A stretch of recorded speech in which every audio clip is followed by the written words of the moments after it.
अस्सलामुअलैकुम viewers, welcome to lectures bye Waqas Aziz. English vocab का lecture 20 है। 10 वर्ड्स हैं। आज शुरू करते हैं। 191 पे लिखा है मेलेडी। नाउन है, दो मीनिंग्स में इसको हम अंडरस्टैंड करेंगे। इस वर्ड को, मेलेडी को। पहला देखें, अ सीरियस प्रॉब्लम, नुक्स या फसाद। A serious problem. Sentence usage देखें पहले वाले का। Violent crimes are the maladies afflicting the society. ठीक हो गया। अब इसका जो सेकंड मीनिंग है मेलेडी का, ये ओल्ड यूज में इसको पुराने वक्तों में इस मेलेडी को इस मीनिंग के लिए भी यूज किया जाता था कि एन इलनेस, डिजीज, एलमेंट, बीमारी के लिए भी इसको यूज किया जाता था मेलेडी को। ठीक। तो अगर इस दूसरी सेंस में इसको यूज किया जाए तो सेंटेंस किस तरह का होगा? देखें, typhoid fever is a kind of serious melody. ठीक हो गया। अब आए 192 पे लिखा है रेबल। नाउन है, a large group of noisy people who are or may become violent. एक हजूम लोगों का जो कि मुश्तइल हो या मुश्तइल होने के चांसेस हो। ठीक, उसे रेबल कहा जाता है। Large group of noisy people. ठीक। सेंटेंस यूजेज देखें। Her speech stirred the emotions of the rabble. ठीक हो गया। समझ आई बात की। अब आए 193 पे है इनक्लीमेंट। इसकी प्रोनाउंसिएशन देखें, इनक्लीमेंट। ठीक। एडजेक्टिव है ऑफ द वेदर। ये हम किसी मौसम के लिए यूज करते हैं। ये देखें, ऑफ द वेदर मौसम के लिए यूज किया जाता है। किस सेंस में? कि अनप्लेजेंट हो, कोल्ड हो, वेट हो। ठीक, मौजू ना हो मौसम, खराबी मौसम के अंदर, इनक्लीमेंट। सेंटेंस यूजेज देखें, walkers should be prepared for inclement weather. ठीक हो गया। 194 पे आता है इन्योर टू। मैंने ये लिखा है phrasal verb, inure to. Inure कहते हैं आदी होना। इन्योर टू फ्रेजल वर्ब है। Get use to something unpleasant. आदी होना किसी ऐसी चीज का जो कि अनप्लेजेंट हो। ठीक, उसका आदी हो जाना। The prisoners quickly became inured to the harsh conditions। ठीक हो गया। हार्श कंडीशंस क्या है? अनप्लेजेंट है। लेकिन प्रिजनर्स जब जेल में होते हैं तो वो उस हार्श कंडीशंस के आदी हो जाते हैं, तो उसे हम कहते हैं इन्योर टू। आदी होना कंडीशन है कि अनप्लेजेंट चीज का। ठीक। अब आए 195 पे परूज। क्या है? परूज वर्ब है to read something specially in a thorough and careful way। ठीक, peruse। किसी चीज को आप पढ़ रहे हैं लेकिन बिल्कुल थॉरोली और केयरफुली। ठीक, ताकि आप उससे अपने मतलब की इंफॉर्मेशन अच्छी तरह पिक कर सके, जिसे आम स्टूडेंट लैंग्वेज में कहा जाता है, जो हम लोग एक दूसरे को कहते हैं यार बड़ी डीप स्टडी कर रहे हो। ठीक। सेंटेंस यूसेज देखें परूज का। He has spent countless hours in library perusing history books। ठीक हो गया। अब यहां तक समझ आई बात की। 195 तक हो गए।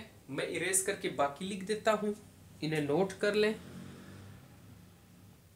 जी। तो आज 196 पे लिखा है प्रामिनिशन। इसकी प्रोनाउंसिएशन देखें, प्रामिनिशन। ठीक, नाउन है। मीनिंग देखें, a feeling that something is going to happen, specially something unpleasant. कुछ होने वाला है लेकिन कुछ बुरा।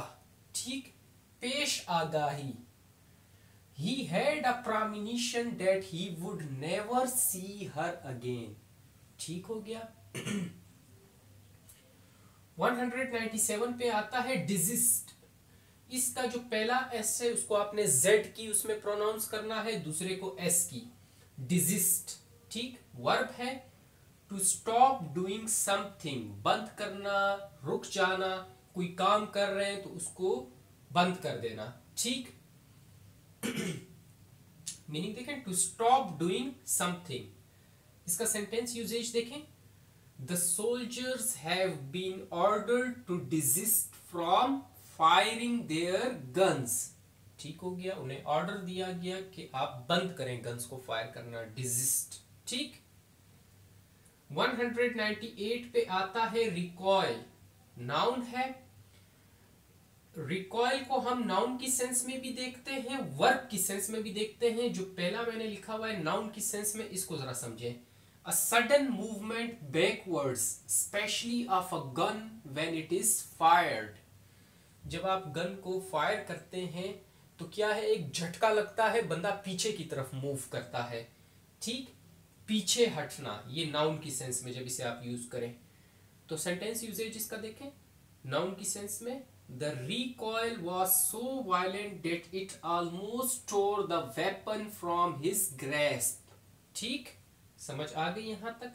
अब इसी रिकॉइल को वर्ब की सेंस में देखें। जब हम इसे वर्ब की सेंस में यूज करते हैं तो ये देखें, ये मैंने कंडीशंस लिखी, इनके लिए हम रिकॉइल यूज कर सकते हैं। समबॉडी, समथिंग, किसी आइडिया के लिए या सिचुएशन के लिए, ठीक। मीनिंग देखें रिकॉइल का वर्ब की सेंस में, to move your body quickly away with dislike or fear. समझ आई? I repeat, to move your body quickly away with dislike or fear. ठीक? Somebody, something, कोई आइडिया हो सकता है, सिचुएशन हो सकती है। सेंटेंस यूजेज देखें, मैंने 2 सेंटेंसेस लिखे हैं। She recoiled from his touch, ठीक। मे बी उसे उसका टच पसंद ना आया हो, डिसलाइक करती हो, मे बी फेयर की वजह से हो। She recoiled from his touch, ठीक। दूसरा सेंटेंस देखें recoil का वर्ब की सेंस में, he recoiled from the idea of betraying his own brother, ठीक हो गया। अब यहां तक समझ आई 198 तक। 199 पे सर्च नाउन की सेंस में, 200 पे सर्च वर्ब की सेंस में। ये मैं इसको इरेज करके लिखूंगा क्योंकि इस वर्ड को मैं थोड़ा डिटेल में बताना चाहता हूं। नाउन की सेंस में सर्च के मैं 4 मीनिंग्स बताऊंगा, 4 ऐसे सेंसेस में आप इसको यूज कर सकते हैं। और जो 200 पे सर्च वर्ब की सेंस में है, 3 मीनिंग्स में बताऊंगा। बहुत प्यारा वर्ड है, हम लोग इसकी जगह पे इंक्रीज लिखते हैं या और इससे सिनोनिम्स डाल देते हैं, लेकिन आप लोग सर्च यूज किया करें, बहुत ही प्यारी वोकैब है, ठीक। तो मैं इसको इरेज करके ये 2 लिख देता हूं, आप लोग नोट कर लें इसे जी। तो आ जाए 199 पे है सर्च, नाउन की सेंस में है। सर्च कहते हैं इजाफे को। अब ये जो मैं सर्च को आप डिटेल में पढ़ा रहा हूँ, मेरा मकसद ये है कि आप इस वर्ड को यूज़ करना शुरू कर दें जितना जल्द हो सके, ठीक। क्योंकि बहुत प्यारा वर्ड है, बहुत अच्छी वोकैब है। और आजकल जो अगर आप डॉन वगैरह पढ़ते हैं, एक्सप्रेस ट्रिब्यून पढ़ते हैं, तो उसमें सर्च का वर्ड काफ़ी टाइम से यूज़ हो रहा है, लेकिन हम उसकी तरफ तवज्जो नहीं देते। देखिए सर्च नाउन है, पहला मीनिंग देखें, a sudden increase of a strong feeling, feeling की सेंस में यूज किया, देखिए अंडरलाइंड है। सेंटेंस यूजेज देखें, she felt a sudden surge of anger, ठीक हो गया। दूसरा मीनिंग देखें नाउन की सेंस में सर्च का, a sudden increase in the number or amount of something, number or amount of something, ठीक। सेंटेंस यूजेज देखें, we are having trouble keeping up with the recent surge in demand, ठीक हो गया। Third पे आए, a sudden strong movement forward or upward, strong movement forward or upward। Sentence usage देखें, a surge of people poured through the gates, ठीक हो गया। Fourth पे देखें, a sudden increase in the flow of electrical power, flow of electrical power। Sentence usage देखें, an electrical surge damaged the computer's disk drive, ठीक हो गया। अब नाउन की सेंस में आपको सर्च समझ आया कि आपने इन चार जो डायमेंशंस हैं, इन चार सेंसेस हैं, इनमें आप सर्च को यूज कर सकते हैं और एग्जांपल्स मैंने दी कैसे यूज करते हैं। अब आए 200 पे, सर्च को वर्ब की सेंस में यूज करते हैं, मतलब वही है इजाफा। सर्च को जब हम वर्ब की सेंस में यूज करते हैं तो 1 2 3 तीन तरह के हमारे पास सेंसेस आती हैं। देखें पहला क्या है, to move quickly with force in a particular direction. To move quickly with force in a particular direction. Sentence usage देखें, the gates opened and crowd surged forward. ठीक हो गया, gates opened and crowd surged forward. दूसरा देखें surge का verb की sense में, to fill somebody with a strong feeling. ठीक, सेंटेंस यूजेज देखें, रिलीफ सर्ज्ड थ्रू हर। ठीक, और भी क्लियर। थर्ड पे आए, सर्च को जब आप प्राइस या प्रॉफिट के लिए भी यूज करते हैं, to suddenly increase in value. ठीक, सेंटेंस यूजेज देखें, शेयर प्राइसेस सर्ज्ड। अब मैंने सर्च का वर्ड आपको नाउन की सेंस में भी बताया, मैंने वर्ब की सेंस में भी बताया, और मैं ये चाहूंगा कि इसको आप जितना जल्द हो सके इसको यूज करना शुरू कर दें इस वर्ड को। ठीक हो गया, चलें लेक्चर बड़ा हो गया, ये वोकेब हो गई, और आज ही लेक्चर 21 इंग्लिश वोकेब का अपलोड होगा। अभी इसके बाद मैंने उसी की तैयारी करनी है, उसको देना है लेक्चर 21 को। तो मेरी कोशिश है कि जल्दी जल्दी मैं इनको थोड़ा कवर करता जाऊं, ताकि आगे फिर मसरूफियात मुझे ये हिंड्रेंस ना बने कि मैं लेक्चर्स को मेरे रहते हों। ठीक हो गया, चलें, थैंक यू, अल्लाह हाफिज़।